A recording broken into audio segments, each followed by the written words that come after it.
Bismillahirrahmanirrahim. Assalamualaikum warahmatullahi wabarakatuh. Alhamdulillahi rabbil alamin. Wa afdhalus salati wa atammu taslim ala sayyidina wa habibina Muhammad wa ala alihi wa sahbihi ajma'in. Allahumma 'allimna ma yanfa'una wanfa'na bima 'allamtana وزدنا من فضلك وكرمك علما واجعلنا مخلصين. رب اشرح لي صدري ويسر لي امري واحلل عقدة من لساني يفقهوا قولي. سبحانك لا علم لنا الا ما علمتنا انك انت العليم الحكيم. ولا حول ولا قوة الا بالله العلي العظيم. اما بعد. Tuan-tuan hadirin mukminin mukminat, moga-moga dirahmati Allah Subhanahu wa taala. Kita di dalam perbincangan hadis yang ke-26 daripada kitab Bustanul Arifin, ataupun hadis yang kedua daripada kitab Al-Arba'in An-Nawawi. Ya. Hadis ini juga disebut di dalam kitab hadis 40 Imam Nawawi, tapi kedudukan dalam kitab tersebut nombor 2. Bustanul Arifin hadis ke-26. Bulan 12 yang lalu kita dah bincang sebahagian daripada hadis yang panjang ini, yang diriwayatkan daripada Sayyidina Umar radhiyallahu taala anhu bahawa satu hari Jibril datang kepada Nabi di tengah-tengah sahabat ada bersama dengan Nabi sallallahu alaihi wasallam. Jibril tanyakan kepada Nabi berkaitan iman. Lalu dijawab oleh Nabi kita Muhammad sallallahu alaihi wasallam, iman itu seperti mana yang sedia kita maklum, rukunnya 6. Bahawa kamu beriman kepada Allah, beriman kepada malaikat, beriman kepada kitab, beriman kepada Rasul, beriman kepada hari akhirat, beriman kepada qada dan qadar. Lalu Jibril bertanya berkaitan pula dengan Islam. Lalu jawab Nabi SAW tentang 5 rukunnya. Kemudian Nabi SAW ditanya tentang ihsan. Jawab Nabi, ihsan itu an ta'budallaha ka'annaka tarah. Ihsan itu kamu sembah Allah seolah-olah kamu boleh melihat Allah. Fa in lam takun tarahu fa innahu yarak. Kalau kamu tak boleh rasa melihat Allah, yakin dan sedar bahawa Allah sedang melihat kamu. Lalu ditanya tentang hari kiamat. Bila hari kiamat? Nabi kata orang yang tanya dengan orang yang ditanya sama-sama tidak tahu. Orang tanya dan orang yang ditanya sama-sama tidak tahu. Kalau begitu, ceritakan kepada kami tentang tanda-tandanya. Jawab Nabi SAW, antara tandanya ialah antalidal amatu rabbataha. Satu orang hamba akan melahirkan tuannya, dan kamu akan lihat bahawa orang yang tidak berkasut, orang susah, penjaga kambing biasa-biasa saja, yataqawaluna fil bunyan, berlumba-lumba di dalam membina bangunan yang tinggi-tinggi. Kemudian orang itu pun pergi, Jibril pergi dan tinggalkan Nabi SAW. Nabi tanya kepada Umar, wahai Umar, tahukah kamu siapa yang datang bersoal tadi? Jawab Umar, Allah dan Rasul sahajalah yang lebih tahu. Kata Nabi, itulah Jibril. Dia datang sengaja soal, dan soalan itu sebagai mengajarkan kepada kamu agama kamu. Hadis riwayat Imam Muslim. Baik, tentu yang dirahmati Allah sekalian, dalam hadis yang panjang ini, sebahagian rukun Islam kita telah pun bincangkan ataupun akan kita bincangkan. Saya tak teringat dalam kitab ini duduk nombor berapa. Bunyal Islamu ala khamsin. Islam itu terbina di atas 5 perkara, kan? Itu berkaitan dengan rukun Islam. Itu kita bincangkan pada hadis yang lain. Sekarang yang kita nak fokus ataupun kita nak lihat sambungan kepada perbincangan hadis ini ialah berkaitan dengan rukun iman. Tak habis lagi. Hari itu kita hanya membincangkan berkaitan iman dengan Allah secara ringkas, kan? Panjang perbahasannya di dalam kitab Tauhid. Tuan-tuan mukminin rahmati Allah sekalian, kita Kita nak sambung perbincangannya secara ringkas tentang beriman kepada malaikat. Nabi SAW kata apa? An tashhada an tu'mina billahi wa malaikatihi, bahwa kamu beriman kepada Allah dan kamu beriman dengan malaikatnya. Tuan-tuan yang dirahmati Allah Subhanahu wa ta'ala sekalian, hakikat malaikat ini ialah ciptaan Allah Subhanahu wa ta'ala daripada cahaya. Tuan-tuan, malaikat ini dia diciptakan daripada cahaya. Huwa makhluqatun nuraniyah, makhluk yang berasal ataupun unsur ciptaannya daripada cahaya. Khuliqu lil ibadati wat tasbih, mereka diciptakan hanya semata-mata untuk patuh dan memuji Allah Subhanahu wa ta'ala. La yusafuna bi dzukuratin wa la unuthatin, malaikat ni tak ada fashion jantan betina. Berarti tak bagi apa? Tak ada istilah dia jantan, betina, lelaki ataupun perempuan. Tidak ada kepada malaikat. Dan itu penjodoh bilangan bagi malaikat tu apa dia? Satu orang kan? Itu kena sesuai dengan malaikat lah. Semalaikat, satu malaikat sahaja. Seorang malaikat tak bisa dia orang kan? Dia adalah ciptaan yang lain unsurnya daripada unsur ciptaan manusia. Walahum wadhaifun mukhtalifah, bagi mereka malaikat ini ada tugas-tugas yang berbeza-beza. Kumpulan malaikat ni tugasnya lain, kumpulan ini tugasnya lain, ini tugasnya lain, ini tugasnya lain. La yaquluna wa la yashrabun, mereka tidak makan dan tidak pernah minum. Wa la yansunallaha ma amarahum, mereka itu tidak ingkar kepada Allah dengan apa yang Allah suruh. Wa yaf'aluna ma yu'marun, dan mereka akan patuh buat apa sahaja yang diperintahkan oleh Allah Subhanahu wa ta'ala. Timbul persoalan teman sekalian, apakah Azazil itu malaikat? Ini cerita masyhur. Azazil, adakah dia malaikat? Kan dalam cerita bagaimana Allah suruh iblis sujud kepada Adam, iblis tidak mau sujud. Illa iblisa aba wastakbara. Ketika mana malaikat disuruh untuk sujud, bakat sujud belaka kecuali iblis. Allah kata illa iblisa aba wastakbara wa kana minal kafirin, dan adalah iblis itu daripada golongan yang kafir. Tentu yang dirahmati Allah sekalian, sebahagian riwayat bahkan kita pernah dengar pun bahawa iblis itu asalnya adalah ketua malaikat yang namanya adalah Azazil.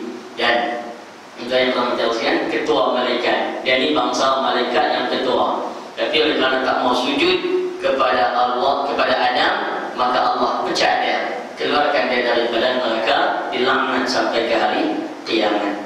Pasal pun tuan-tuan, kecenderungan mengatakan iblis itu daripada malaikat kerana ayat menceritakan Allah menyuruh malaikat sujud, maka semua pakat sujud kecuali iblis. Kan Allah cerita, Allah suruh pada malaikat semua sujud kecuali iblis. Jadi kecuali di situ menunjukkan iblis ini asalnya adalah malaikat. Itu cara faham sebahagian daripada orang. Contoh yang dirahmati Allah Subhanahu wa ta'ala sekalian, kalau melihat kepada tafsiran, beberapa tafsir yang kebelakangan ini menceritakan min annahu kana min asyrafil malaika.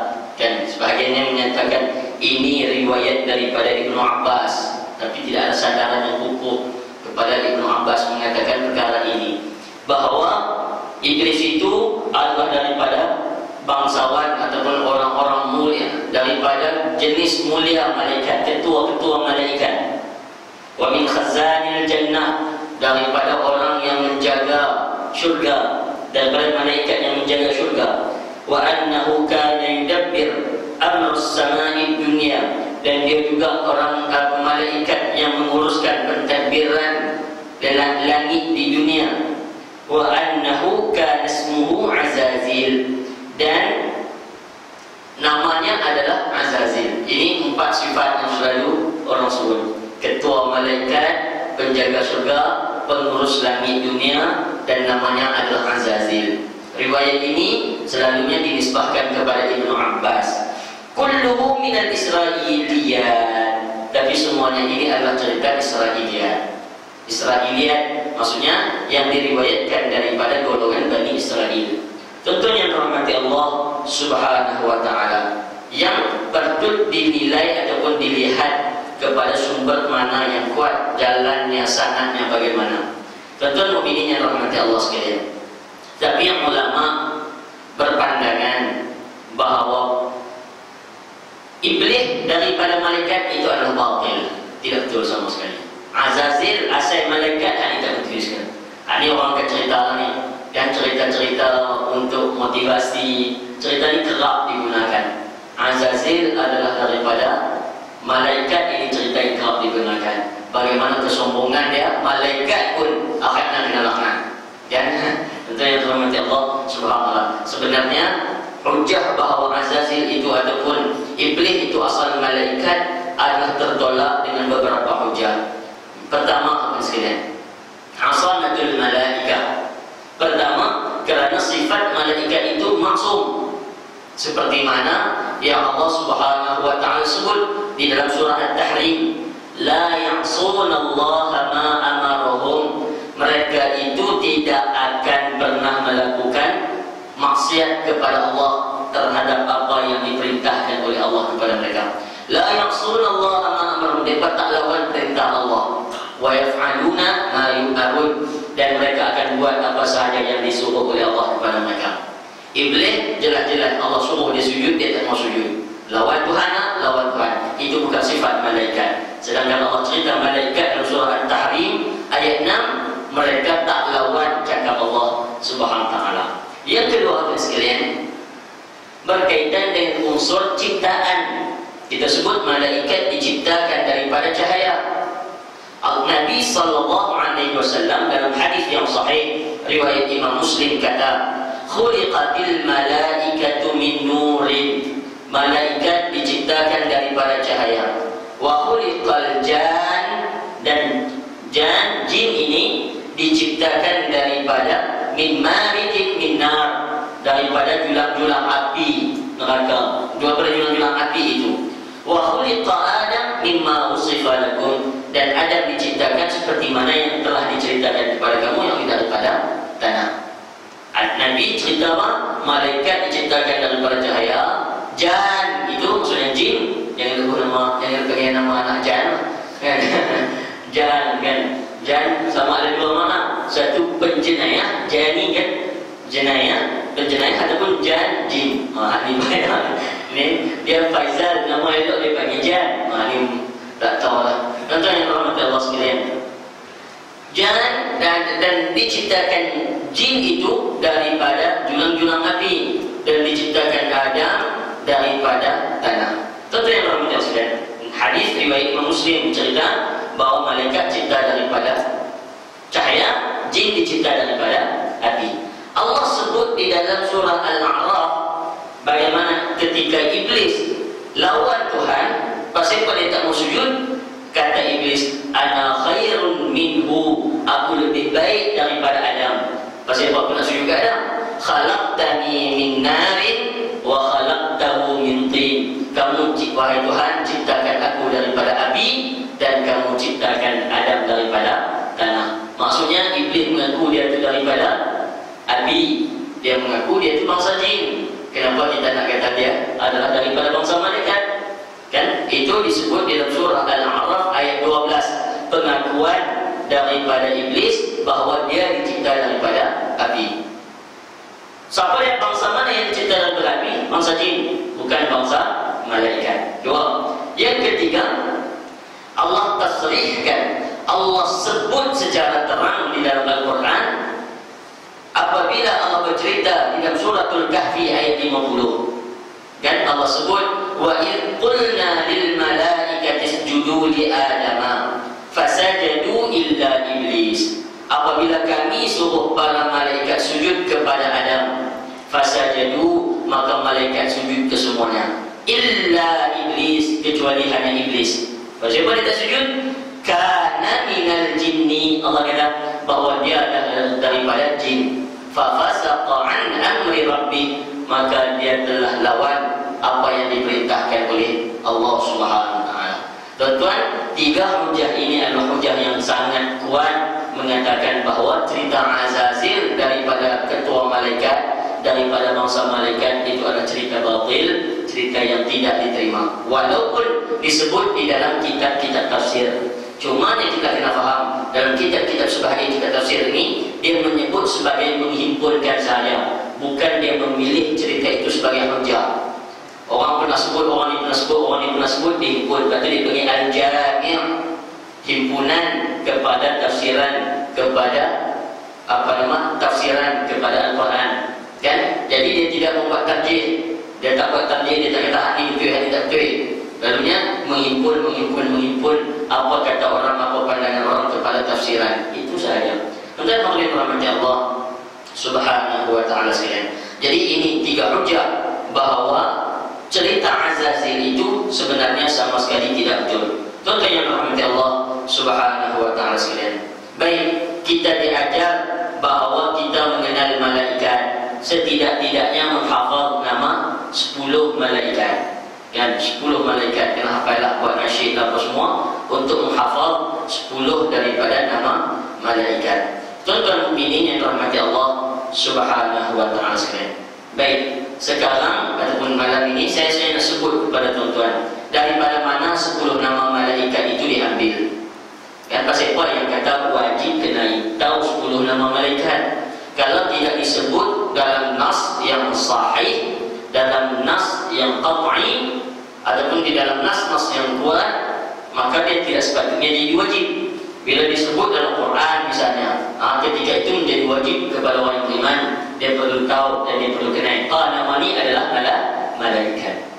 Baik tuan-tuan yang dirahmati Allah sekalian, misalnya Jibril. Jibril sangat banyaklah dalam hadis dan di dalam Al-Quran. Antaranya dalam surah Al-Baqarah ayat 97 itu kita sebut, qul man kana aduwwan li Jibril. Kata Allah, siapa-siapa yang bermusuh dengan Jibril. Ya, Jibril dicerita banyak kali di dalam Al-Quran, bahkan di dalam hadis, termasuk hadis yang kita baca tadi. Fa innahu Jibril, semuanya yang main tadi ini adalah Jibril. Atakum yu'allimukum dinakum, dia datang untuk mengajarkan kamu agama kamu. Baik, tuan-tuan yang dirahmati Allah sekalian. Surah Al-Baqarah ayat 97 ada sebut nama Jibril.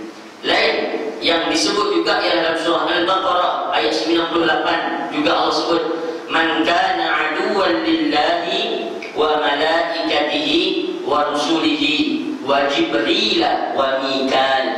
Ini dua nama malaikat disebut, Jibril dan Mikail. Kita kena tahu lah tempat-tempat ini, kenapa kita perlu tahu nama malaikat. Yang ketiga nama Israfil. Hadirin yang dirahmati Allah sekalian, Israfil Allah sebut di dalam surah, adapun dalam hadis riwayat Imam Muslim. Dalam riwayat Imam Muslim 1289. Bagaimana Allah Subhanahu Nabi sallallahu alaihi wasallam dalam doanya, Allahumma rabb Jibril wa Mikail wa Israfil. Wahai Tuhan, Tuhan kepada Jibril, Mikail dan Israfil. Jadi Jibril juga disebut Jibril dan juga disebut Jibril. Boleh belajar. Ya, tentu yang dirahmati Allah Subhanahu wa taala sekalian. Baik, Malik dia penjaga api neraka. Dan itu disebut di mana? Itu disebut dalam surah Az-Zukhruf ayat 77. Wa nadaw ya Malik liyaqdi 'alaina rabbuk qala innakum majithun. Artinya, wahai Malik, biarlah Rabbmu membunuh kami saja. Dan ini pengakuan orang-orang yang disiksa dalam api neraka. Dia berkata apa? Wa nadaw ya Malik. Dia panggil wahai Malik. Malik itu siapa? Malaikat yang menjaga api neraka. Lebih baik Tuhan bunuh kami saja, tak tangguh dan tak tahan duduk dalam api neraka. Tuan-tuan yang dirahmati Allah Subhanahu wa taala sekalian. Yang kelima yang disebut secara jelas di dalam Al-Quran ialah Al-Munkar dan An-Nakir. Munkar dan An-Nakir disebut dalam hadis Nabi sallallahu alaihi wa ala alihi wasallam. Munkar dan An-Nakir, bukan munkar nakir. Ini pun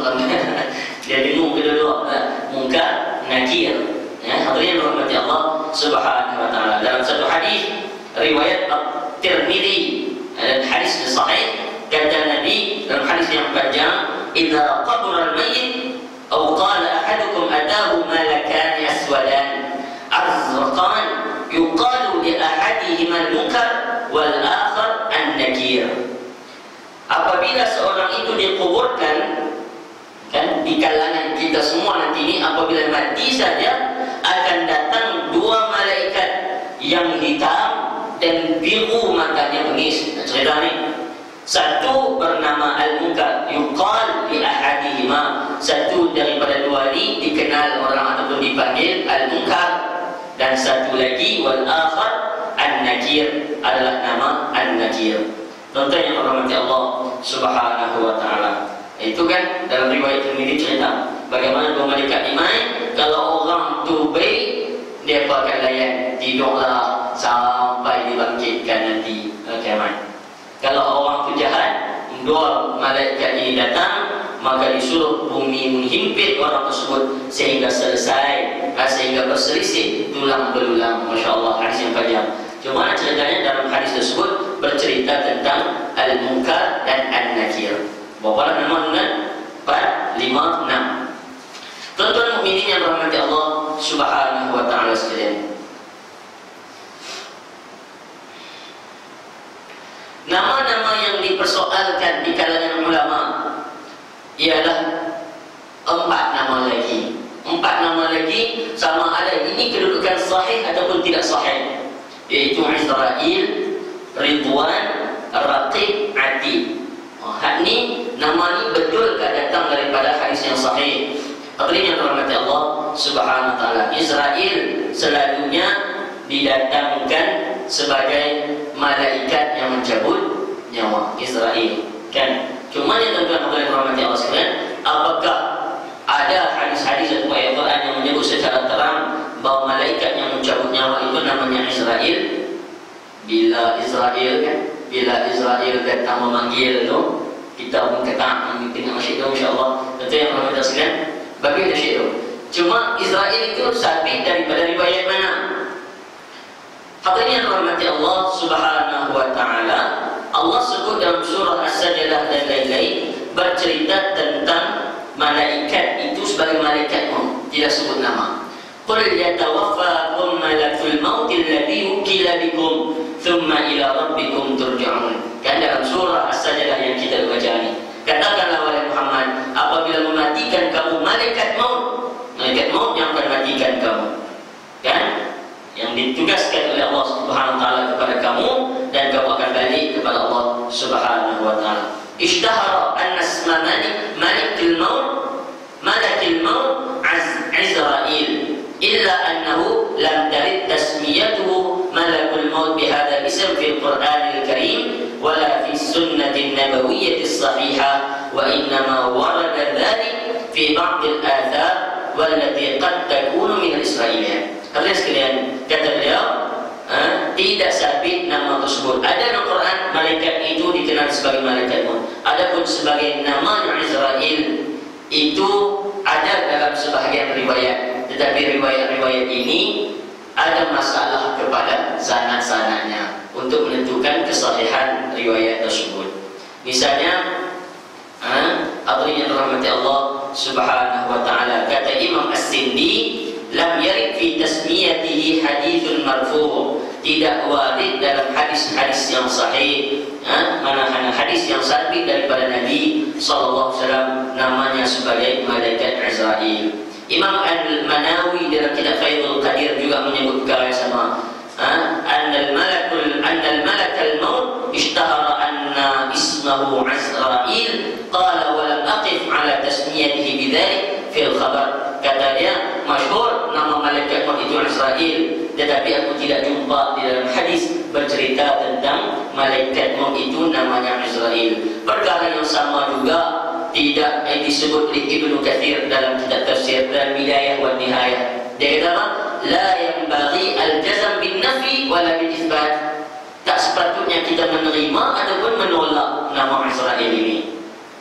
Sebab apa? Sebab tidak ada dalil, tidak ada hadis-hadis yang bercerita tentang Israel.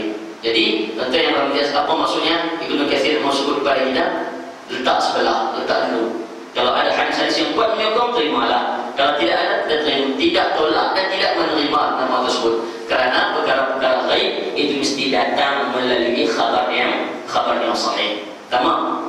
Yang kedua, ridwan. Tentang yang rahmati Allah Subhanahu wa ta'ala sekalian. Ridwan juga disebut di dalam riwayat-riwayat bahawa dia tidak datang dengan hadis yang sahih, dia datang dengan riwayat-riwayat yang dhaif. Dan kenapa saya sebut perkara ini? Kan kerana kita meletakkan hukum wajib hafaz 10 nama malaikat ni. Wajib tu main mana? Nama 6 yang awal tadi itu sabit dalam hadis yang sahih, itu sabit dalam Quran. Hak tu wajib kita tahu. Adapun nama 4 yang baki itu tidak datang melalui hadis yang sahih. Bahkan diperhatikan oleh ulama dari sudut kedudukan riwayat-riwayat yang menyebut namanya. Maka di situ tidak boleh disebut wajib. Itu ceritanya. Itu ceritanya. Sebab itu Ibnu Katsir sebut tadi cantik sekali. Dia kata apa? La yanbaghi jazm bin nafi wala bil isbat. Tidak sepatutnya jazam kita nak terima ataupun kita nak menolak nama-nama ini. Tak sepatutnya lah. Kerana apa? Dia tidak datang daripada riwayat-riwayat yang sahih. Tentu yang dirahmati Allah Subhanahu wa ta'ala. Ridwan itu dijaga, diberikan kepada nama penjaga syurga. Dan nama penjaga Adilul Jannah, penjaga syurga tanpa menyebut nama. Wasiqal ladina taqaw rabbahum ilal jannati zumara hatta idza ja'uha wa futihat abwabuha wa qala lahum khazanatuha. Kan Allah cerita apabila orang berbondong-bondong dibawa ke syurga sehingga akan dibuka pintu-pintu syurga, maka berkatalah khazanatuha, yang menjaga syurga, tak sebut nama. Salamun alaikum, salam sejahtera kepada kamu, bahagialah kamu, masuklah ke dalam syurga, duduklah di dalam syurga dalam keadaan yang bahagia. Udkhuluha khalidin, fadkhuluha khalidin, masuklah dalam syurga kekal di dalam syurga. Tentunya rahmat Allah sekalian. Itu dua juga dalam riwayat-riwayat yang disebut sebagai riwayat yang lemah. Misalnya tentang yang saya sebut sikit lah. Misalnya hadis yang panjang bercerita tentang orang yang idza kana awwalul yati min Ramadan nadallahu ridwan khazil jannah. Malam pertama Ramadan Allah akan panggil Ridwan. Siapa Ridwan ini? Penjaga syurga. Hadis ini adalah hadis yang matruk, hadis yang ditolak. Sebab apa? Kerana perawinya ada 2 orang yang tidak diterima oleh ulama hadis dan matrukan, dua-dua ini ditolak. Maka oleh kerana itu hadis tersebut tak terpakai. Misalnya begitulah, maksudnya dia tidak datang daripada riwayat-riwayat yang sahih. Contoh yang berikutnya sekalian, yang ketiga, raqib atid. Raqib atid. Hak itu jelas dalam Quran. Ma yalfidhu min qawlin illa ladaihi raqibun atid. Kan? Ma yalfidhu min qawlin, tidak seorang itu melafazkan satu kata pun illa ladaihi raqibun atid, kecuali ada bersamanya raqib atid. Dah tu bahasa yang ulama tikai lagi nama raqib atid ni. Tentu yang dirahmati Allah sekalian. Itu soalannya. Kalau sekalian, raqib atid sebahagian ulama kata nak terima silakan kerana dia datang daripada ayat Quran. Surah Qaf ayat 18. Tapi sebagian ulama mempersoalkan ataupun menimbulkan keraguan. Dia kata raqib atid bukan nama, tapi raqib atid itu adalah sifat. Raqib maksudnya apa? Raqib yang menjaga, hafiz. Atid itu maksudnya yang hadir, yang bersama dengan seorang. Raqib atid, illa ladaihi raqibun atid. Kan? Illa ladaihi raqibun atid, kecuali tidak nafas orang itu kecuali ada raqib, ada atid. Sebab itu mereka mengatakan raqib atid ini bukan 2 nama, tapi dua sifat pada satu orang, satu malaikat. Kan? Bukan raqib kanan, atid kiri dan sebagainya. Kan? Dia raqibun atid. Apa maksud raqib? Yang menjaga ataupun yang mengawal ataupun melihat, memantau kita. Atid yang hadir ada bersama dengan kita. Dua-dua sifat itu adalah kepada malaikat yang mencatat amal. Dua-dua sifat itu adalah kepada malaikat yang mencatat amal sebelah kanan, malaikat yang mencatat amal sebelah kiri. Hak kanan berraqib atid, hak kiri berraqib atid. Tapi raqib atid itu banyak sifat dia. Dia itu hadir, dia itu ada, dia itu melihat dan memantau. Ini pun sama juga. Sebagai menyatakan raqib nama, atid juga nama. Hadirin rahmati Allah sekalian, itulah yang dilihat ataupun yang disebut di dalam kitab tafsir Al-Qurtubi. Wallahu subhanahu wa ta'ala alam. Panjang juga saudara saya malaikat pun. Cuma yang itulah sekalian. Baiklah, tuan-tuan yang rahmati Allah subhanahu wa ta'ala sekalian. Nama-nama yang sabit antaranya hafadzah, zabaniyah dan lain-lain, itu antara nama-nama yang sabit disebut dalam Quran dan disebut dalam hadis-hadis yang sahih. Baiklah tuan-tuan mukminin yang dirahmati Allah subhanahu wa ta'ala sekalian. Kemudian Allah Nabi SAW menyebut bahawa beriman kepada malaikat dan beriman kepada kitab-kitab.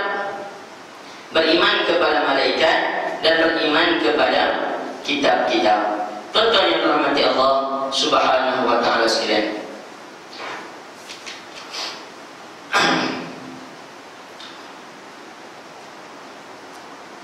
Antu'mina billahi wa malaikatihi wa kutubihi. Beriman kepada kitab-kitab. Tuan-tuan yang dirahmati Allah sekalian, apa maksud kitab-kitab ini? Beriman dengan kitab yang pernah diturunkan oleh Allah kepada para nabi, bahawa setiap apa yang Allah turun yang asal itu adalah benar. Apa kitab yang kita kena tahu? Al-Quran, Injil, At-Taurat, Az-Zabur.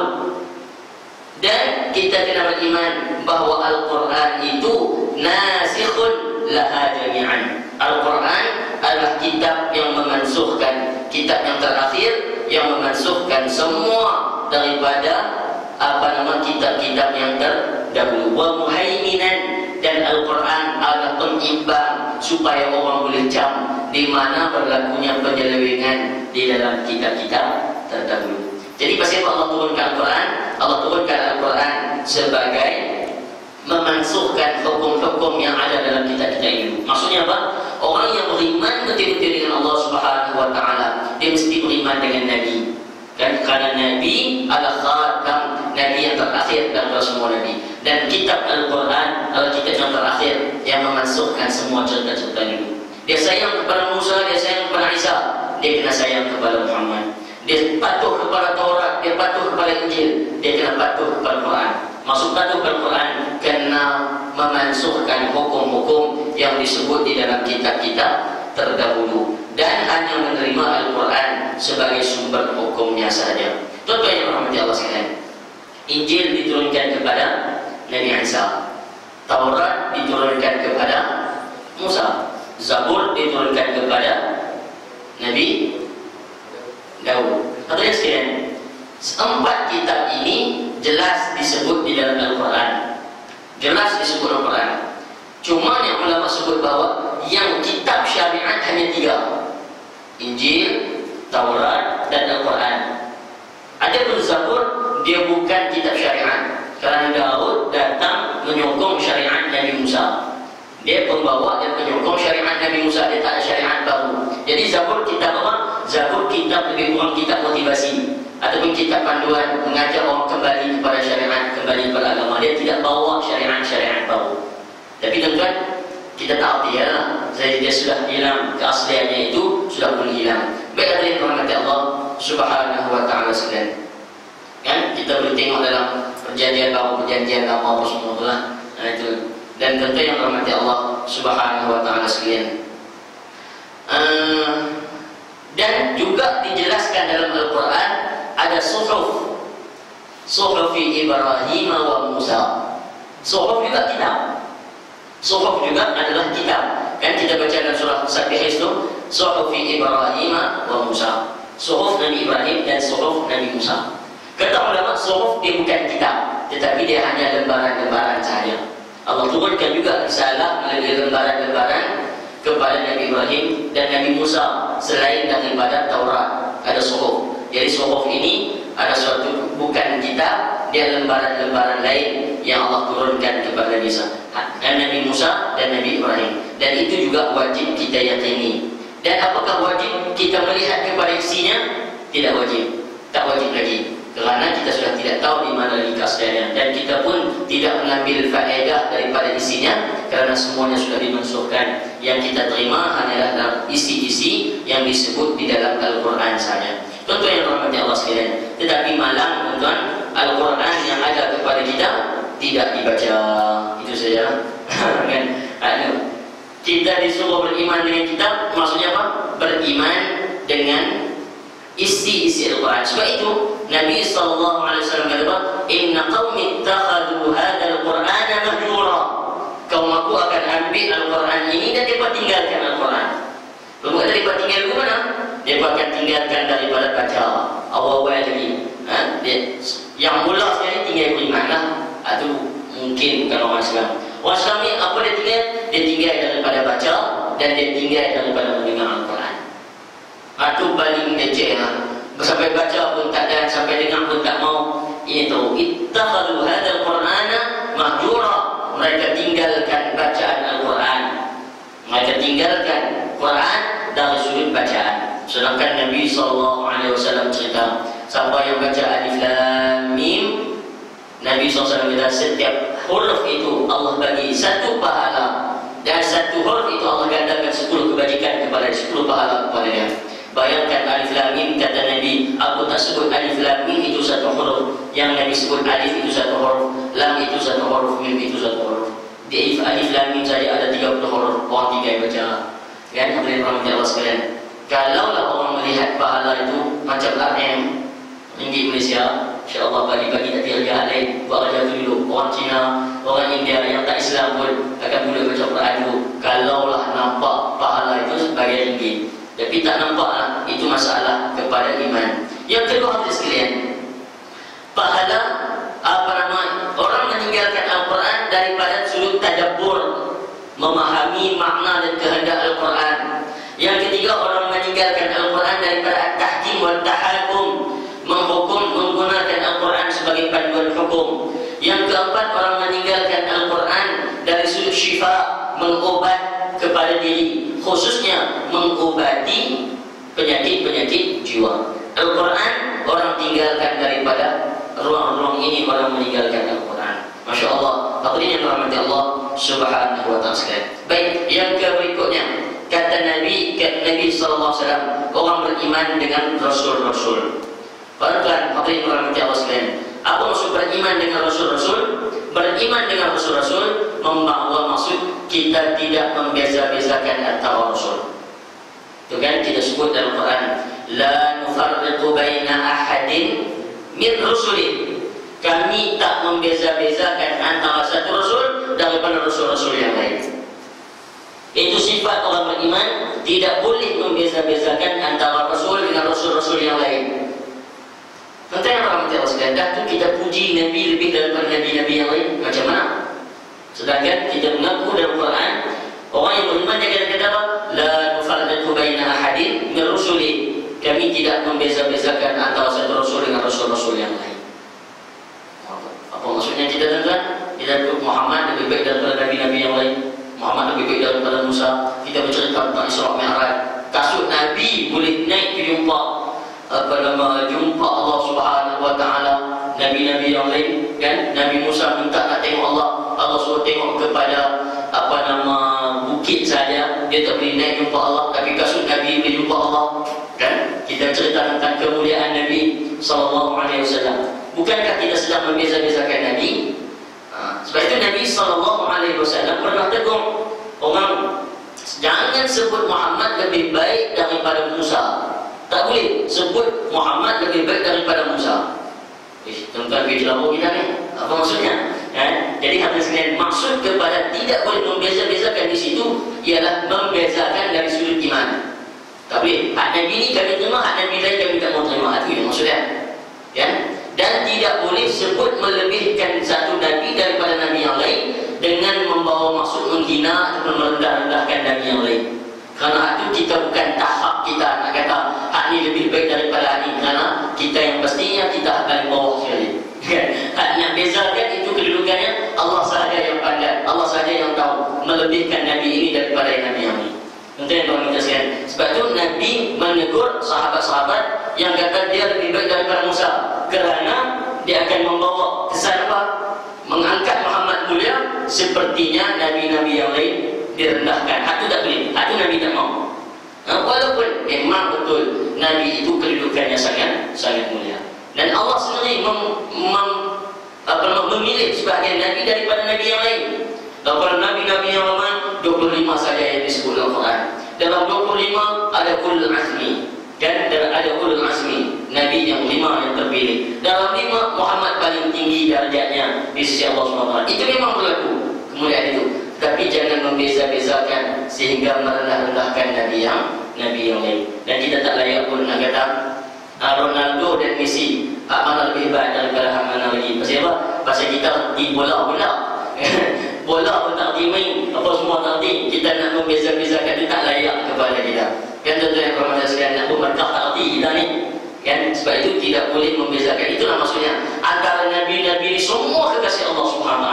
Tidak boleh melebihkan satu daripada yang lain dengan maksud mengangkat satu, menolak satu yang lain. Itu maksudnya. Walaupun kita memuji Nabi Muhammad SAW, afdalul khalqi, sebaik-baik ciptaan Allah, khairun nabiyil wal mursalin, afdalun nabiyil wal mursalin, sebaik-baik kalangan Nabi dan sebaik-baik Rasul. Maksudnya itu memang pujian daripada Allah, tanpa kita menolak dan mengurangkan kedudukan mana-mana Nabi. Ini prinsip tuan-tuan dalam beriman kepada Nabi. Dan kita beriman kepada Nabi juga dengan bermaksud bahawa kita beriman bahawa Nabi-Nabi ini terpelihara dengan 6 sifat. Kan? 6 sifat. Kemudian 6 sifat itu tabligh, menyampaikan, siddiq, orang yang jujur, amanah, lagi fatanah, cerdik. Untuk yang berhormati Allah sekalian, yang kelima mesti maksum daripada dosa. Dan yang keenam mesti terpelihara daripada penyakit-penyakit munfirah, penyakit-penyakit ataupun sifat-sifat yang orang jijik kepada para Nabi. Ini 6 sifat yang Allah pelihara Nabi. Dan apa dia? Pertama, dia mesti amanah. Yang kedua, dia mesti menyampaikan. Yang ketiga, mesti dia fatanah, cerdik. Yang keempat, dia mesti jujur. Dia mesti terpelihara daripada dosa. Yang keenam, dia mesti terpelihara daripada penyakit-penyakit al-amrad al-munfirah, penyakit-penyakit yang menyebabkan orang lari daripada dia. Sebab apa? Kerana orang akan punya bukti ataupun punya hujah di depan Tuhan pasal dia tak beriman dengan Nabi tersebut. Dan sebab itu cerita macam Nabi yang sakit teruk, Nabi Ayub kan? Sakit teruk, Allah cerita sujud sampai jatuh ulat, bangkit daripada sujud, ambil balik ulat, letak atas kepala. Itu boleh terima atau tak boleh terima? Itu bercakap daripada sifat wajib pemeliharaan Allah kepada Nabi, iaitu Nabi tidak boleh ada orang jijik kepada dia. Nabi tak boleh ada orang jijik kepada dia. Kalau ada orang jijik kepada Nabi, itu menjadi alasan pasal dia tak terima dakwah Nabi. Ya, Nabi Ayub itu orang yang sabar, kuat ujian, Allah uji dia dan dia sabar. Dia sakit betul, tapi kalau sakit sampai menjijikkan itu tak betul. Dan yang berhormat Allah sekalian, kan kita ni bau ketiak kalau orang tak hidup kita lah. Kan? Orang ada masalah bersifat tak mau hidup kat dia, bau ketiak. Jadi dia tak mau. Atau sekalian bayangkan sampai berulat ni ada orang ada hujah dan tak mau tak pergi dekat dia. Apakah ada alasan depan Allah Subhanahu Wa Taala tak mau dekati dia? Pasal apa? Pasal berulat. Mana boleh? Nabi ada alasan orang tidak menerima dakwah dia. Orang tidak terima dakwah Nabi-Nabi ini semua adalah hanya kerana kesombongan semata-mata. Pasal apa dia tak terima kebenaran Islam kepada Nabi ini, semuanya hanyalah kerana sombong. Apa sombong? Menolak kebenaran. Itu saja. Dia tidak akan ada alasan-alasan lain. Alasan jijik termasuk daripada perkara yang boleh, ataupun ada alasan lah orang tak mau terima kepada Nabi-Nabi. Dan tak boleh berhenti Allah sekalian. Ini saya nak ucap ni tuan. Kan? Renyah-renyah ada gigi, ada apa? Cabai kat gigi. Leceh dasar ni. Kan? Dia tengok gitu. Ada cabai gigi tu sampai naik ke? Tapi orang tengok itu sebagai suatu perkara yang tidak munasabah. Orang lihat perkara itu merendah dan menjatuhkan derajat dia. Mana boleh ada alasan orang memandang kepada Nabi dengan pandangan yang hina sebegitu sekali. Itu tak boleh. Jadi sebab itu penyakit-penyakit yang macam itu atau benda-benda yang menyebabkan orang lari daripada Nabi, itu tidak tidak boleh berlaku kepada Nabi. Contoh yang rahmati Allah Subhanahu wa taala sekalian. Kan Nabi itu mesti cerdik. Kalau nak bincang sifat-sifat Nabi ini banyaklah. Kan? Misalnya Nabi mesti cerdik. Timbul soalan, bila kata Nabi cerdik, Nabi boleh baca tak? Kan kita kenal Nabi tak boleh baca. Lalu Nabi boleh baca ataupun tidak? Itu yang ditimbulkan oleh ulama. Kan ilmuwan Islam berbincang hal-hal seperti ini, teman-teman. Apa maksud ummiyatun Nabi? Ummiyah, kan kita pun Allahumma salli ala sayyidina Muhammadin nabiyil ummi. Apa maksud ummi? Kita terjemah tidak boleh baca, tidak boleh menulis. Buta huruf nampak bodoh dengan tidak huruf kepada Nabi kan. Betul ulama bincang. Sesuai tak kita nak katakan Nabi ini buta huruf? Sedangkan kita meletakkan Nabi fatanah cerdik. Itu yang bermakna sekalian. Kebanyakan ulama menerima bahawa ummiyatun Nabi maksudnya Nabi tidak boleh baca, tidak boleh menulis. Itu betul. Itu pandangan mereka berdasarkan kepada ayat Al-Quran dan sebagainya, bahawa Nabi SAW sebut kita ini kaum ummi, kaum yang tidak boleh baca, tidak boleh menulis. Kan kata Nabi ketika mana didatangi Jibril, ma ana biqari'in, aku tak boleh baca. Kan wahyu yang pertama Iqra, baca. Nabi bilang aku tak boleh baca. Kan? Jadi atas alasan-alasan ini kata mereka bahawa Nabi tidak boleh baca, tidak boleh menulis. Tapi tidak boleh baca, tidak boleh menulis kepada Nabi itu tidak mengurangkan kecerdikan Nabi. Kerana bagi orang biasa menulis dan membaca itu sebagai wasilah untuk dapat ilmu. Dan kita ni boleh baca, boleh menulis itu sebagai wasilah dapat ilmu. Nabi tak boleh baca, tak boleh menulis, tapi Nabi punya ilmu. Kan? Jadi wasilah itu tak perlu kepada Nabi. Dia sebagai wasilah untuk dapat ilmu saja. Kerana Allah terus membuka dada Nabi dengan ilmu daripada Allah Subhanahu wa taala. Jadi dia bukan melalui wasilah-wasilah itu. Dan antara kesannya supaya orang tidak akan kata kepada Al-Quran, Al-Quran ini datang daripada idea-idea Nabi, hasil bacaan-bacaan Nabi dan ditulis oleh Nabi sendiri.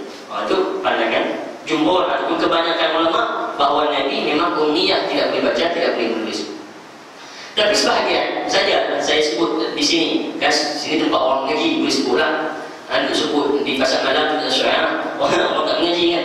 Kata yang rahmati Allah sekalian, sebahagian ulama kata, sebahagian pengkaji lain mengatakan bahawa ummiyatun Nabi itu bukan bahawa maksud Nabi tak boleh baca, tak boleh menulis. Bahkan sebahagian riwayat atau sebahagian bukti menunjukkan Nabi boleh baca, boleh menulis. Taklah. Yang rahmati Allah Subhanahu wa taala. Misalnya sekalian, kan kata mereka ummi itu bukan tidak boleh baca, tidak boleh menulis, tapi ummi itu adalah nasab ataupun nisbah kepada tempat dia. Kan orang Bukhara dipanggil Bukhari, orang Bukhara dipanggil Bukhari, orang Nawawi dipanggil Nawawi. Kan orang apa dipanggil nisbah-nisbah dia, tempat dia diletakkan ujungnya ya nisbah. Dan itu ummi itu asalnya daripada Ummul Qura. Apa dia Ummul Qura? Mekah. Orang Mekah. Jadi Nabi memperkenalkan kepada orang, kita ini orang ummi. Apa maksud orang ummi? Kita ini orang Ummul Qura, orang asal Mekah. Kata orang-orang Yahudi kenali orang Mekah dengan ummiyun, orang-orang daripada Ummul Qura, itu maksudnya. Jadi bagi mereka ummi itu bukan ummi tak boleh baca, tak boleh menulis, tapi ummi orang-orang yang dinisbahkan kepada tempat asal mereka Ummul Qura. Itu satu pandangan. Saya tak mau apa nama tuan-tuan khotib nak terima mujahid tak. Saya bentangkannya. Saya pun tak ikat kemas tuan-tuan bukan mana yang kita berpegang kepada pandangan yang sudah sedia maklumlah. Cuma nak bentangkan bagaimana orang melihat kepada fatanah Nabi ini. Tentu yang dirahmati Allah Subhanahu wa taala. Sebagian lagi kita melihat kepada beberapa riwayat Nabi SAW macam tadi. Aku tak sebut alif lam mim itu satu huruf, tapi yang aku sebut alif itu satu huruf, lam itu satu huruf, mim itu satu huruf. Tentang orang yang buta huruf, dia boleh cerita tak huruf-huruf ni. Kan dia boleh kenal ke alif mana, lam mana, mim mana. Kan ataupun Nabi cakap suatu benda yang dia tak tahu. Kalau kita kata Nabi tak boleh baca, tak boleh menulis, Nabi sebut alif itu satu huruf, lam itu satu huruf, mim itu satu huruf. Nabi tak kenal alif dua belah. Lam tu apa? Nabi cakap orang dulu mana? Mana boleh satu orang Nabi dia bercakap sesuatu yang dia sendiri tak jelas. Itu sebenarnya dia. Okey, kau dia lagi. Allah macam sekalian. Kan Nabi SAW lagi di awal terima wahyu, apa kata Jibril kepada dia? Iqra, baca oleh kamu. Ya Jibril jawab Nabi, ma ana biqari'in, aku tak boleh baca. Iqra, baca, aku tak boleh baca. Apa yang sekalian? Dan kemudian Nabi baca. Baik, apa yang disebut oleh ulama? Ya, sebelum daripada Nabi dilantik jadi Nabi, dia tak boleh baca. Tapi selepas daripada itu dia boleh baca. Mana mungkin malaikat memerintahkan sesuatu yang mustahil kepada Nabi. Mana mungkin malaikat memerintahkan sesuatu yang Nabi tak boleh buat. Kan? Iqra, baca. Nabi tak boleh baca. Mana boleh? Nabi apabila diperintahkan oleh Allah, dia tak boleh buat. Jelas kan? Diperintah kepada Nabi supaya baca. Kan? Apakah Nabi sampai bila-bila pun dia tak boleh baca, tak boleh menulis? Tak. Begitu. Itu alasan kumpulan yang mengatakan Nabi sebenarnya boleh baca, boleh menulis. Jadi hadirin rahmati saya tak apalah. Cuma apa kata Nabi ini dari sudut ummiyatun Nabi diperselisihkan, diperbincangkan oleh ulama. Tentu yang rahmati Allah Subhanahu wa taala sekalian. Ini sifat-sifat yang wajib ada kepada Nabi, ada kepada para Nabi. Tentu yang rahmati Allah sekalian, perbincangan lanjutnya itu tidak tuan-tuan boleh dapat di dalam kitab-kitab kita tauhid. Kemudian beriman kepada Allah, beriman kepada hari akhirat, beriman kepada qada dan qadar. Tuan yang rahmati Allah Subhanahu wa taala sekalian. Tak apalah, daripada kemudian ditanya oleh Jibril berkaitan dengan ihsan. Ihsan ini ada dua darjatnya. Ihsan ini ada dua darjatnya. Satu darjat dipanggil Allahumma shalli Muhammad. Tuan yang rahmati Allah sekalian, darjat ibadat seolah-olah melihat Allah, musyahadah, maqam musyahadah. Dan yang rahmati Allah sekalian, seolah-olah boleh melihat Allah Subhanahu wa taala. Suatu perintah oleh Allah kepada kita laksanakan seolah-olah kita melihat Allah Subhanahu wa taala. Macam mana tuan-tuan? Macam apabila kita berhadapan dengan satu orang ketua ataupun ayah yang cengeng, kan? Dengar suara dia pun, ibadat kita ataupun perbuatan kita, apa yang disuruh oleh dia itu kita akan buat macam dia sedang macam mana kita buat di depan dia. Kan? Kita buat di depan dia. Macam mana kita buat depan dia supaya dia melihat kepada perbuatan dia. Tuan-tuan, kalau tidak boleh rasa maqam itu, rasailah maqam muraqabah. Maqam muraqabah ni apa? Merasa bahawa pandangan Allah kepada kita di mana-mana pun. Kan? Ada orang risau dengan CCTV ni.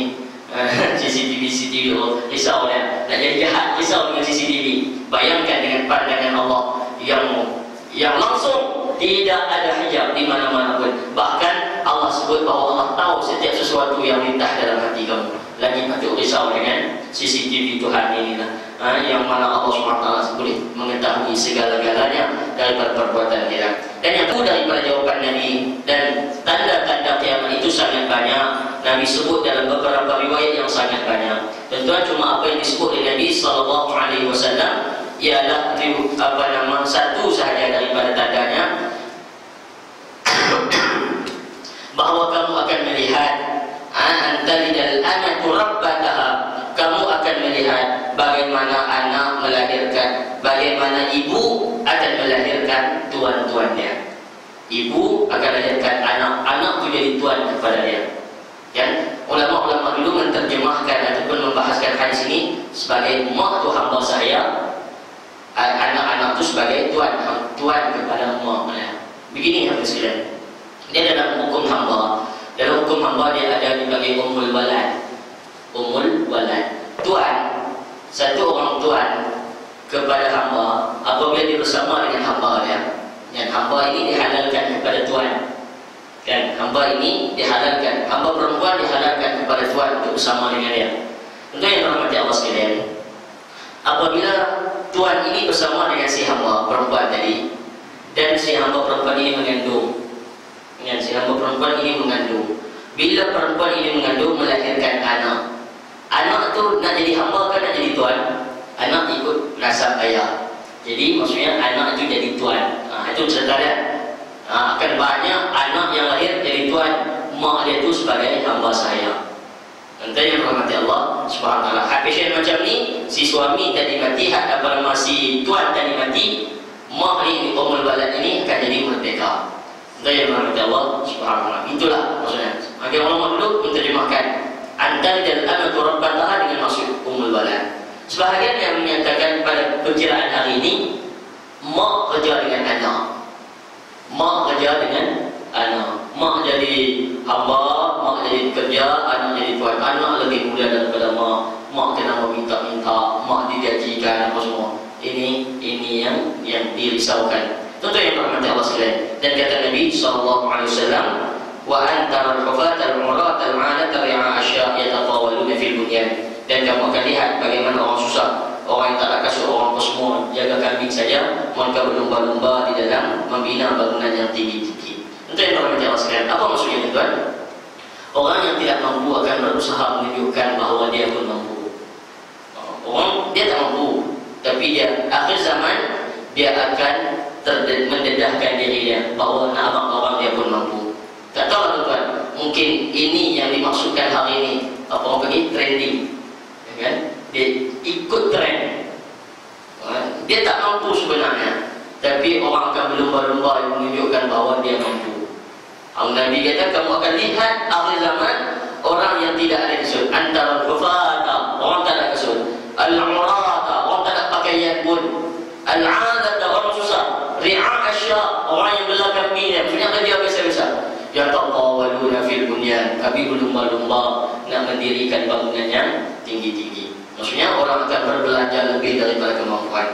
Wallahu a'lam atas faktor apa? Mungkin atas faktor tren, mungkin atas faktor desakan, sehingga akhirnya dalam satu riwayat An-Nasai kalau tak silap, Nabi SAW kata akan datang zaman nanti, akan datang akhir zaman, tahun-tahun di mana orang tidak lagi peduli mayubali asabal mala min haramin atau halalin. Orang sudah tidak peduli lagi datang daripada mana sumber pendapatannya, haram atau halal orang tak peduli lagi. Tapi desakan hidup ketika itu menyebabkan mereka terpaksa lakukan semuanya. Wallahu subhanahu wa ta'ala alam. Tuan-tuan, ini beberapa hadis yang sempat kita bincangkan pada malam ini, dan insya-Allah tuan-tuan kita akan sambung pada perbincangan bulan depan dengan hadis yang lain, hadis yang ke-27 berkaitan dengan istiqamah. Wallahu subhanahu wa ta'ala a'lam. Minta maaf banyak-banyak tuan-tuan, malam ini rajak sungguh hadis banyak. Kalau biar ke bulan depan jadi tiga kali bincang, 3 bulan bincang hadis ni, lambat nak boleh habis kitab. Jadi saya habis juga lah malam ni. Tuan-tuan tengok yang banyak kali pun saya pun tak habis ya. Saya habis juga tuan-tuan. InsyaAllah bulan depan kita jumpa dengan kitab adabul hadis yang baru insyaAllah. Wallahu subhanahu wa ta'ala ala aqulu quli hadza wa astaghfirullah li wa lakum. Wassalamualaikum warahmatullahi wabarakatuh.